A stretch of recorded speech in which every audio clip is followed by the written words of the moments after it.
Everyday human interactions, handing over an object, a handshake, eye contact, happen in well under 1 second.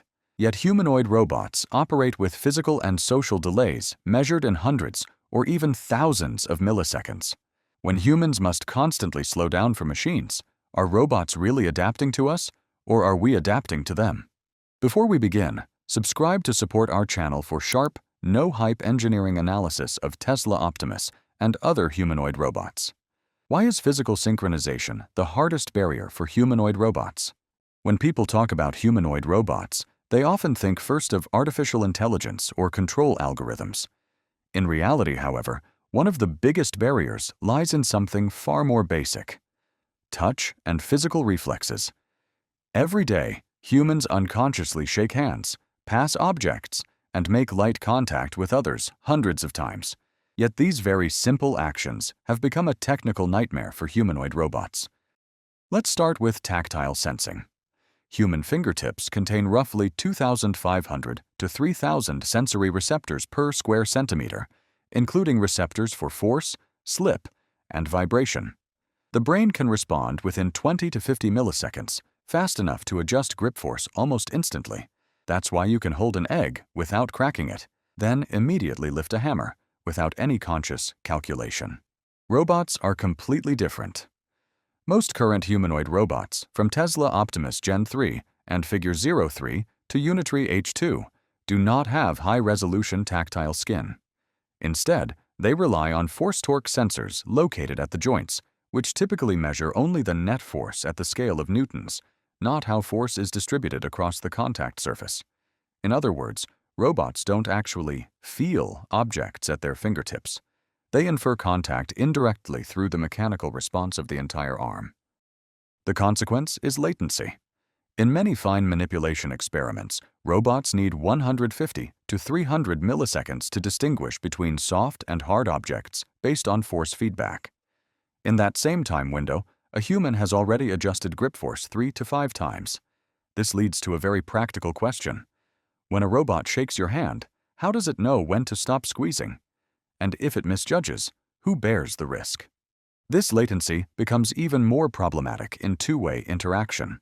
Between two humans, handing over an object typically happens in under 100 milliseconds to prevent it from falling. With robots, however, the see, interpret, decide, act loop often takes 200 to 400 milliseconds because data from cameras and force sensors must be processed, AI must infer intent, and only then are commands sent to the motors. The result is that the robot is always half a beat behind, forcing humans to adapt, holding their hand longer, moving more slowly, or actively managing the interaction on the robot's behalf. So, is this still natural interaction, or are humans carrying the hardest part for the machine? And that's not the end of the problem. There is an even more serious issue: passive safety. Human arms are made of muscles, tendons, and soft tissue that absorb impact. A robot arm, by contrast, is a rigid assembly of metal, motors, and gearboxes. A robot arm weighing 20 to 30 kilograms, moving at just 0.5 to 1 meter per second, can still generate impact forces sufficient to cause injury. Even if the system detects a collision and stops within 10 to 20 milliseconds, the inertial force has already been transferred. Boston Dynamics mitigates some of this risk with extremely fast force feedback actuation. Other research groups use series elastic actuators to soften robot motion. But the trade-off is real: reduced precision and strength, sometimes costing as much as 20 to 30% of force efficiency. This exposes a fundamental contradiction. The stronger and more precise a robot is, the more dangerous it becomes around humans. The safer it is, the weaker and slower it becomes. So the core question is this: do we want robots that are strong, precise, or safe?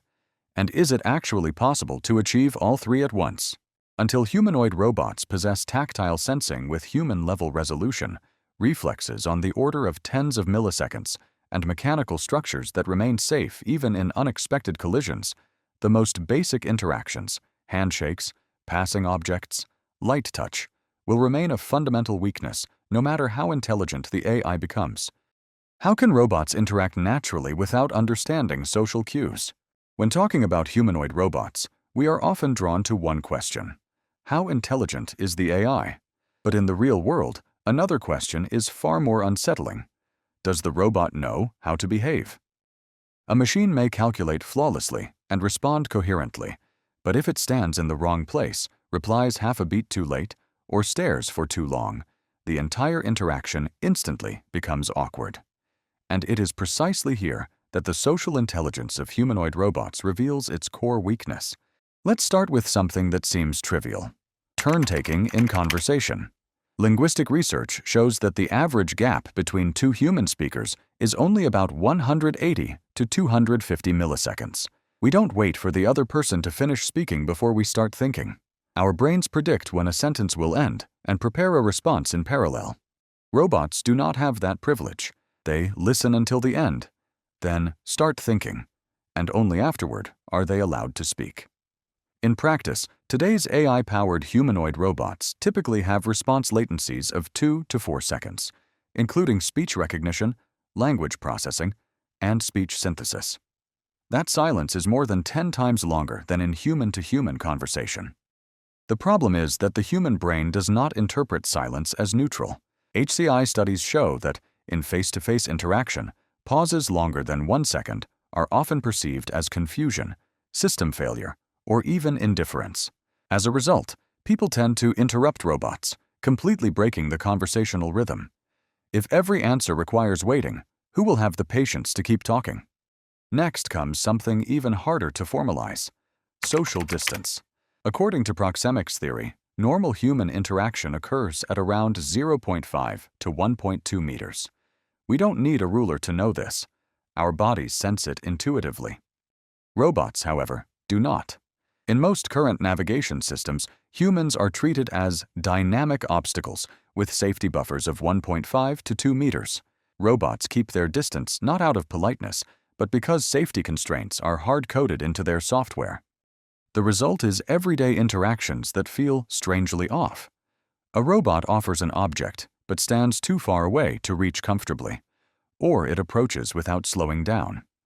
Human-robot interaction experiments show that when a human-sized entity moves toward a person at speeds above 0.4 to 0.6 meters per second without social deceleration cues, heart rate and startle responses increase significantly. So is the robot interacting with a human, or merely avoiding a moving obstacle? Then we reach the most subtle weakness of all: joint attention and expression. In human communication, gaze is not just for seeing, it confirms attention, signals turn-taking, and points to shared objects of reference. Psychology research suggests that maintaining eye contact for more than 3 to 4 seconds without breaking it creates discomfort or a sense of threat. Robots with continuous face-tracking systems routinely exceed this threshold without knowing it. Facial expression fares no better. Humans have over 40 facial muscles, producing thousands of micro-expressions in as little as 1/25th of a second. Most humanoid robots today have only 10 to 20 actuators, or no expressive face at all. Some platforms choose mechanical faces and fall into the uncanny valley. Others opt for flat screens and end up feeling as emotionally cold as a walking ATM. So, without the ability to pause, step back, or look away at the right moment, can a humanoid robot truly belong in human environments? Leave your thoughts in the comments.